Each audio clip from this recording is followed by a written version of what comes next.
ত্রিপুরা সরকার বর্তমানে শিক্ষক কর্মচারী ইস্যুতে ঘরে বাইরে চাপে রয়েছে।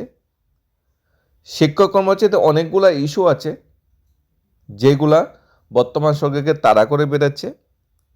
তা ফিক্সড পে কর্মচারীদের নিয়ে হাইকোর্ট থেকে রায় হোক, কিংবা এমএসসিপি নিয়ে শীতকালীন অধিবেশনের গুরুত্বপূর্ণ আলোচনা হোক, কিংবা অষ্টম বেতন কমিশন আগে 22% দিয়ে বকেয়া মিটিয়ে দেওয়া, অষ্টম বেতন কমিশন গঠন, অনিয়মিত চুক্তিবদ্ধ কর্মচারীদের যে প্রতিশ্রুতি তার বাস্তবায়ন, সর্বশিক্ষা শিক্ষকদের যে কেস হাইকোর্টে বর্তমানে সুপ্রিম কোর্টে বিচারাধীন, তার এসএলপি কি উইথড্র করা হবে নাকি করা হবে না, বা এই বিষয়ে সরকার কী চিন্তা ভাবনা করছে সেই বিষয়ে, অর্থাৎ অনেকগুলি টার্মস কন্ডিশন, অনেকগুলি প্যারা সাব প্যারা নিয়ে সরকার বর্তমানে আটকে আছে, অর্থাৎ চাপে আছে।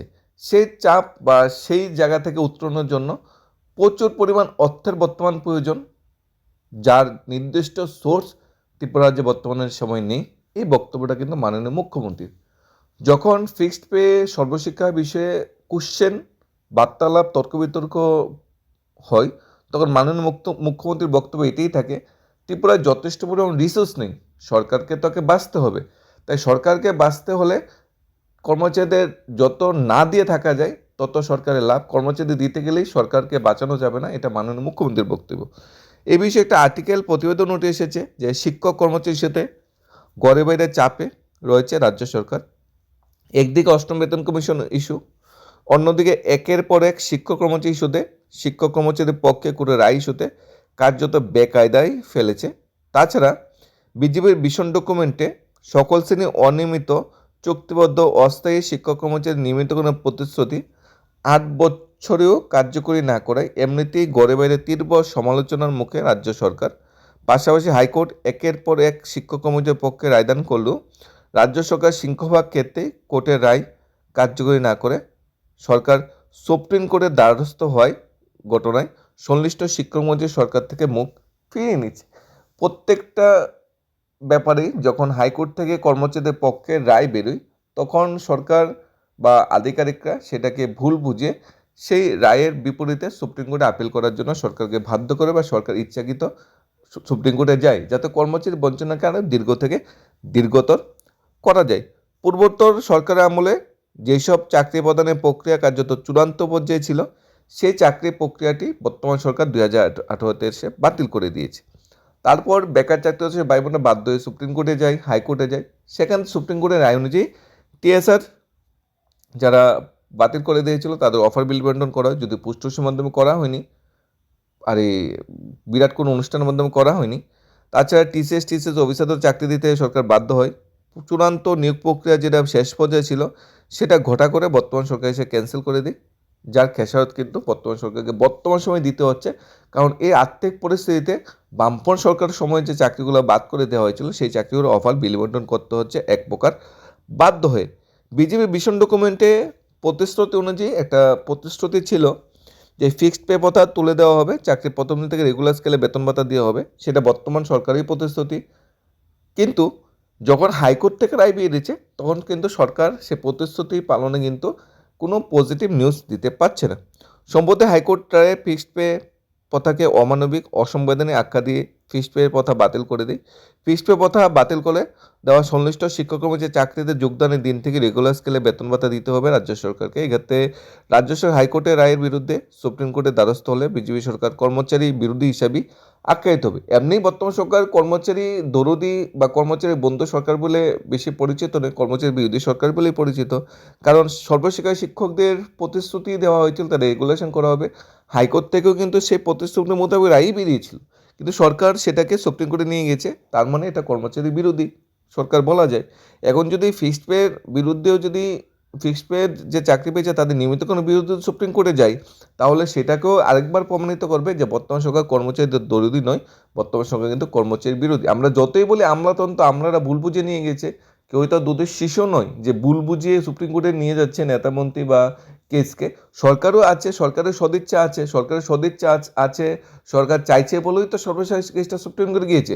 এখন সরকার চাইবে, মন্ত্রিসভা চাইবে জনগণের বুটে, কর্মচারীদের বুটে যারা জয়ী হয়ে চেয়ারে বসেছে তারা চাইবে বলেই তো এই ফিক্সড পে যে নিয়মিতকরণ বিষয়টা সুপ্রিম কোর্টে যাবে। এখানে আমলাতন্ত্রকে পুরো দোষ চাপিয়েও দেওয়া যায় না। সরকার চাইছে, মন্ত্রিসভা চাইছে, দপ্তর চাইছেই বলে কিন্তু আজ কর্মচারীদের বর্তমানে এই অবস্থা। বিষণ্ণ কমিটি শিক্ষক কর্মচারী দেওয়ার প্রতিশ্রুতি কার্যকরী না করায় শিক্ষক কর্মচারী ইস্যুতে একের পর এক কোর্টের রায় সরকারের বিরুদ্ধে যাচ্ছে। সুপ্রিম কোর্টে গিয়ে একের পর এক মামলায় হেরে যাওয়ার ঘটনা রাজ্য শিক্ষক কর্মচারী মহলে তীব্র ক্ষোভ ও অসন্তুষ্ট বিরাজ করছে।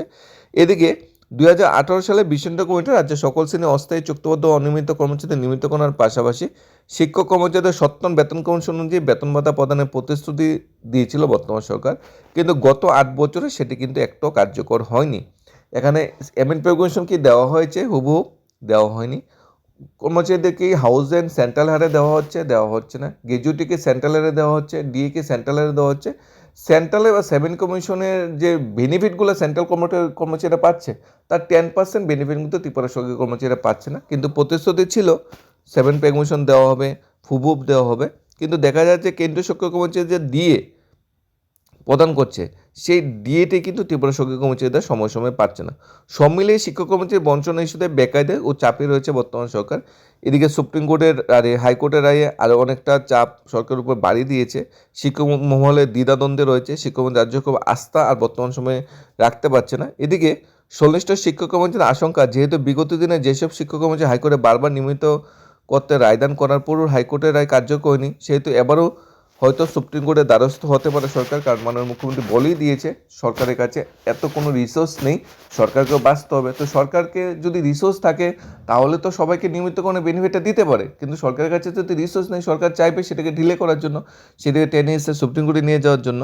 কারণ অতীতেও কিন্তু এরকমটাই হয়ে আছে।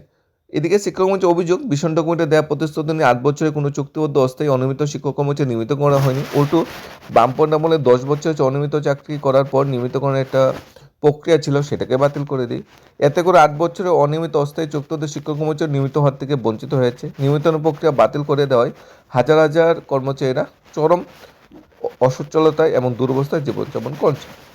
এরপর বর্তমান সরকার 2018 সালে প্রতিষ্ঠিত হওয়ার পর ওল্ড পেনশন স্কিম যেটা ছিল সেটা উইথড্র করা হয়েছে। ওল্ড পেনশন স্কিমে কর্মচারীরা পেনশন পেত, তাহলে সেটাকেও কর্মচারী দৌদি সরকার বলা যায় না। যদি কর্মচারী দৌদি সরকার হতো তাহলে ওল্ড পেনশন স্কিম তো উইথড্র করার প্রয়োজনীয়তা ছিল না। এদিকে সব মিলিয়ে কর্মচারীদের পক্ষে সরকার খুব কম দৃষ্টান্তই স্থাপন করেছে। তাই সবাই চাইছে, সমস্ত কর্মচারীরা চাইছে সরকার যাতে কর্মচারী ইস্যুতে বড় কোনো ধরনের কোনো সিদ্ধান্ত নেওয়া নেই। ফিক্সড পে নিয়মিতকরণ হোক, 22% দিয়ে হোক, 8 পে কমিশন ঘোষণা হোক, তাহলে কর্মচারীদের আস্থা অর্জন করার বোধ অনেকটা ইজি হবে এবং অনেকটা সোজা হবে। বঞ্চনা ইস্যুতে শিক্ষামন্ত্রী সরকার থেকে মুখ ফিরিয়ে নিয়েছেন। মাঠগাঁ স্কুল কলেজ অফিসে একই বঞ্চিত হতাশ কর্মচারীরা প্রকাশ্যে সরকারের তীব্র সমালোচনা করছেন। শিক্ষক কর্মচারী বঞ্চনা ইস্যুতে রাষ্ট্রপতি নামধারী শিক্ষক কর্মচারী নেতাও সমালোচনার মুখে পড়ে অস্বস্তিকর পরিস্থিতির শিকার হচ্ছেন। কারণ ভীষণ ডকুমেন্টে যে প্রতিশ্রুতি কার্যকরী না করায় ইস্যুতে সাধারণ শিক্ষক কর্মচারীর সমালোচনার কোনো জবাব দিতে পারছে না রাষ্ট্রপতি নেতারাও। পাশাপাশি অবসররত এক শ্রেণীর কর্মচারী অফিসারকে বারবার পুনর্নিযুক্ত দেওয়ার কারণে রাজ্য সরকারের তীব্র সমালোচনা কিন্তু বিরাজ করছে। বর্তমান সময়ে এসে ত্রিপুরা সরকার কর্মচারী ইস্যুতে বা বেকার ইস্যুতে হাইকোর্টে বা সুপ্রিম কোর্টে যতগুলো কেস হয়েছে সবগুলা কেসেই সরকার হেরেছে, যার জন্য ঘরে বাইরে বর্তমান সময়ে সরকার অনেকটা চাপে আছে। তাছাড়া কর্মচারী বঞ্চনা ইস্যুতে রাজ্য সরকার যে প্রতিশ্রুতি দিয়েছিল 2018 বিধানসভার পূর্বে, সেই প্রতিশ্রুতিগুলো কিন্তু এখনও কিন্তু পালন করা হয়নি। কবে নাগাদ পালন করা হবে এই বিষয়ে মাননীয় মুখ্যমন্ত্রীর কোনো বক্তব্য নেই বা কোনো কার্যকরী সিদ্ধান্ত নেই। তাই কর্মচারীদের আস্থা দিন দিন সরকার হারাচ্ছে। এখন বর্তমান সময়ে কর্মচারীদের আস্থা অর্জনের একটাই রাস্তা, সরকারের বড় ধরনের কোনো স্টেপ নিতে হবে। যে কোনো একটা সিদ্ধান্ত তো সরকার নিতে হবে বর্তমান সময়ে দাঁড়িয়ে। হয় এমএসপির যে ব্যাপারটা আছে, গ্র্যাডুয়েশনের ব্যাপারটা, সেটা সরকারকে বিধানসভায় সেটা তুলতে হবে এবং সেটা বিষয়ে মন্ত্রিসভার সিদ্ধান্ত নিয়ে এমএসপির বিষয়টাকে প্রাধান্য দিয়ে কর্মচারীদের গ্র্যাডুয়েশন যেন হয় 10 বছর পর, সেটাকে প্রায়োরিটি দিতে হবে প্রথমত। দ্বিতীয়ত, সরকার যে ফিক্সড পে কথাটা যেটা অসাংবিধানিক, সেই বিষয়ে সরকার একটা কার্যকরী সিদ্ধান্ত নিতে হবে। তাই সেখানে কিন্তু কর্মচারীর আস্থা অর্জন করা যেতে পারে। তারপর কর্মচারীদের যে বকেয়া ডিএ আছে তা পুরোটা না পারলেও কিছু একটা পার্সেন্টেজ 2 সংখ্যা ডিএ হলেও দিতে হবে, যাতে কর্মচারী বঞ্চনাটা আরেকটু কমে এবং সরকারের প্রতি কর্মচারীর আস্থা জাগে। তাছাড়া 8 পে কমিশন বিষয়ে সরকারের কোনো পজিটিভ চিন্তাধারা নিতে হবে। আসাম সরকার অলরেডি এড পে কমিশনের যথাযথ সিদ্ধান্ত নিয়ে গেছে। এড পে কমিশন নিয়ে যদি সরকার একটা পজিটিভ চিন্তাধারা নেই, তাহলে কিন্তু কর্মচারীদের আস্থা অর্জন করাটা অনেকটা ইস্যু হবে। অর্থাৎ কর্মচারী ইস্যুতে বর্তমানে ঘরে বাইরে চাপে আছে সরকার। এই চাপটা বর্তমানে কমাতে গেলে এই কার্যকরী সিদ্ধান্তগুলি সরকারের নিতে হবে। অ্যাটলিস্ট একটা বা দুইটা সিদ্ধান্ত এর মধ্যে নিয়ে তা বাস্তবায়ন করতে হবে। তাহলে হয়তো কর্মচারী পরবর্তী যে বঞ্চনা ইস্যুতে কিছুটা নীরব থাকবে, কারণ সরকার চেষ্টা করছে এক এক করে বঞ্চনাটি দূরীকরণ করতে। ধন্যবাদ।